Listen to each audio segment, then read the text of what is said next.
Huu ni utabiri wa hali ya hewa kutoka Mamlaka ya Hali ya Hewa Tanzania ukiwasilishwa nami Godfrey Kazinja. Mifumo ya upepo kwa siku ya kesho inatuonyesha upepo unatarajiwa kuvuma kwa kasi ya kilomita 50 kwa saa katika maeneo yote ya mwambao wa pwani yetu Bahari ya Hindi. Mamlaka ya Hali ya Hewa Tanzania inatoa tahadhari ya matarajio kuwa na vipindi vifupi vya uwepo wa upepo mkali pamoja na mawimbi makubwa katika maeneo yote ya mwambao wa pwani yetu Bahari ya Hindi. Ni vyema mtumiaji wa bahari kuchukua tahadhari stahiki. Hali kadhalika upepo unatarajiwa kuvuma kwa kasi ya kilomita 30 kwa saa kwa upande wa ziwa Victoria pamoja na ziwa Nyasa na kwa kasi ya kilomita 20 kwa saa kwa upande wa ziwa Tanganyika.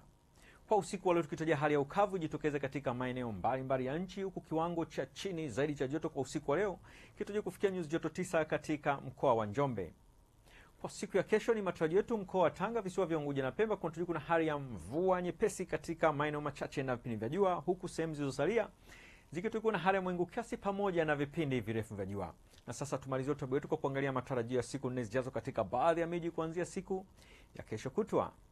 Jiji la Dar es Salaam kutarajiwa na hali ya mvua nyepesi katika maeneo machache, huku mkoa wa Dodoma kutarajiwa na hali ya mawingu kiasi pamoja na vipindi virefu vya jua. Kwa upande wa mkoa wa Mwanza unatarajiwa na hali ya mawingu kiasi pamoja na hali ya ukavu. Mkoa wa Kilimanjaro kiwango cha chini zaidi cha joto kinatarajiwa kufikia nyuzi joto 17. Mkoa wa Mbeya kiwango cha chini zaidi cha joto kinatarajiwa kufikia nyuzi joto 10.